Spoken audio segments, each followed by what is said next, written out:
నమస్తే అందరికీ. మళ్ళీ ఇంకో విషయం మాట్లాడడానికి వచ్చాను. అంటే ఈ రోజా దాన్ని అక్క అంటే అక్కల పరుగు పోద్దేమో, కుక్క అనొచ్చు. రోజా కుక్క. ఉన్నాడు గుట్కా సాంబడు, పేరేం పేరు, గుట్కాలు వేసుకొని గడ్డం పెంచుకుంటాడు. కొడాలి నాని. రే నువ్వు ఎందుకురా, నువ్వు మనిషివేనా అసలు? నువ్వు నువ్వు క్రాస్ బీడో లేకపోతే మనిషి పుట్టావో నాకైతే అర్థం కావట్లే. నువ్వు ఏం మాట్లాడుతున్నావు కూడా నీకే తెలియదు. వాడు ఇంకో ఉన్నాడు అంబటి రాంబాబు. ఒరే నీకు ప్రేమ గురించి తెలుసారా?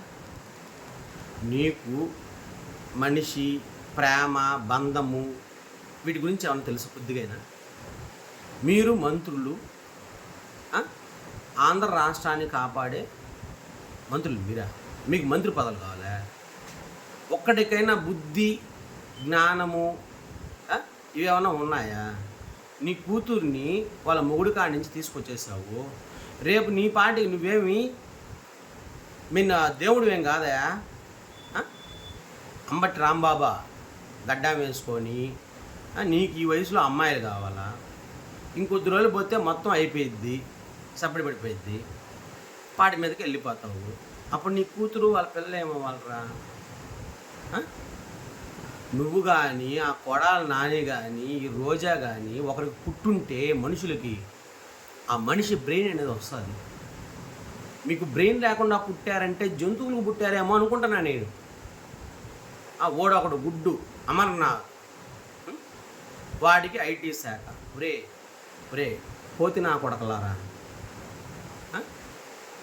మీకు పిల్లలు వాళ్ళ జీవితాలంటే తెలియదురా. మీరు ఎట్లా మంత్రులు అయ్యారు? వాడు గజన్మోహన్ రెడ్డి మిమ్మల్ని ఎందుకు దింకున్నాడు? వాడొక వేస్ట్ నా కొడుకు. గజన్మోహన్ రెడ్డికి డైరెక్ట్గా అడుగుతాను. అంటే అన్నీ ఒకటి 1 by 1 రావాలంటే స్క్రిప్టెడ్గా రావట్లే. ఎందుకో కోపం మీద మరి ఏమో తెలియట్లేదు. గజన్మోహన్ రెడ్డి అడుగుతున్నాను. ఇప్పుడు ఒరే గజనో, నేను ఒక మాట అడుగుతాను. సిమెంట్ ఫ్యాక్టరీలు ఉన్నాయి, వాటి మీద డబ్బు తెంగుతున్నావు. సాక్షి పేపర్ ఉంది, ఛానల్ ఉంది, డబ్బులు వస్తున్నాయి. కాదురా, 1,00,000 కోట్లు ఏమన్నా సంపాదిస్తే 1,00,000 సంవత్సరాలు ఏమన్నా బతుకుతావురా? రే గజనో, నేను అడుగుతున్నాను. అమ్మని బాధేంకుంటివి, చెల్లెల్ని బాధేంకుంటివి, చిన్నాయిని చంపేస్తే చిటుకులో కనిపెట్టచ్చురా. చిటుకులో పదవుంటే నా కొడుకువి, చిటుకులో కనిపెట్టచ్చు. నువ్వు సంపాదించావు కాబట్టి దాని మీద ఏమో అనుకోవట్లేదు నువ్వు. రుషికొండ ఓకే, దాని మీద ఆమె రోజెక్కంట అది దాని అమ్మ అడకదెంగ లంజ. నాకు మంచి మాటలు వస్తాయి. దానికి బుద్ధి ఉందే? ఏమే రోజా, కుందేలు పిల్లలాగా ఉన్నావే, నీకు బుద్ధి ఉందే? పోనీ నేను అడుగుతున్నాను. ఇద్దరు అన్నలు నీ పదవి పెట్టుకొని చుట్టుపక్కల తిరుపతి మొత్తము కబ్జా చేస్తున్నారు. ఎన్ని వేల కోట్ల ఆస్తులు సంపాదించినావు? ఏమ్మా అంటే ప్రజల్ని మోసం చేసేదానికే మీరు ఉండేది? ప్రజల్ని మోసం చేసి మీరు బతికేదానికే? ఆ బతుకు ఒక బతికేనంటారా? ఆ బతుకు ఒక బతికేనా? దానికన్నా పోయి మీరు అందరూ పీతి కాలంలో తలకాయ పెట్టిండి, అందరూ వాసన పీల్చి చచ్చిపోండి. ఒరే గుట్కా సాంబడో, నీకెందుకురా కడియాలు ఏందండి దారాలు కట్టుకుంటావు దేవుడి మీద భక్తి? నువ్వు ఒక భక్తుడురా, ఎప్పుడు గుట్కా వేసుకొని ఆ గడ్డ వేసుకొని. అసలు మంత్రి అంటారా? నేను బెగ్గర అంటారా? బెగ్గర నా కొడక. నువ్వు ఇప్పుడు కూడా పిచ్చి పిచ్చి మాటలు మాట్లాడుతున్నావే. ఒకరింట్లో ఒక వస్తువు తీసుకుపోతేనే ఎవరైనా అడుగుతారా? ఫర్నిచర్ తీసుకుపోతే డబ్బులు కట్టేస్తాను, నీకు సిగ్గులేదా? ఆడి నుంచి ఫర్నిచర్ లేదా నువ్వు తీసుకుపోయేది? గవర్నమెంట్ ప్రాపర్టీ నువ్వేంద్ర తీసుకునేది? పోతిముండా కొడక. ఫర్నిచర్ డబ్బు కట్టేస్తాను, యాడ్ నుంచి వచ్చింది నీకు డబ్బు? యాడ్ నుంచి వచ్చిందిరా నీకు బెగ్గరనా కొడకలారా డబ్బులు? ప్రజల డబ్బుతో మీరేంద్రా సోకులు చేసుకునేది? 1000 కోట్లు ఎవడమ్మ మొగుడు సొమ్మురా? రాజశేఖర రెడ్డి సంపాదించి పెట్టిపోయినా ఆ డబ్బుని.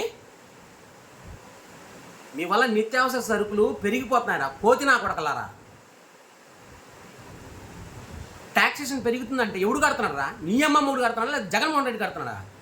గాండు ముండా కొడకలారా. మీరు ప్రజల డబ్బు దెంగేసి తింటున్నారు, బాగుంది. మరి ప్రజలు ఏం తిన్నారా? వాళ్ళు అసుతుంది తినండి పోయి, కావాలండి మీరు. వాళ్ళ పెంట తినండి రా, ప్రజల పెంట. పంది ముండా కొడకలారా. రాష్ట్రంలో మీలాంటి నా కొడుకులు ఉండబట్టి కదరా మళ్ళీ మీకు గవర్నమెంట్ కావాలా? నువ్వు గెలుస్తావురా పోతే నా కొడక. ఒరే గెలవాలి అంటే ఫస్ట్ మనసులో ఉండాల్సింది ప్రజలకి సేవ చేయటం. ఇంకా థమ్సప్ నా కొడుకులు ఉండారు కాబట్టే మీకు ఆ 11 సీట్లు వచ్చినాయి. అది కరెక్ట్ కాదు. ఇది కట్ చేయరా.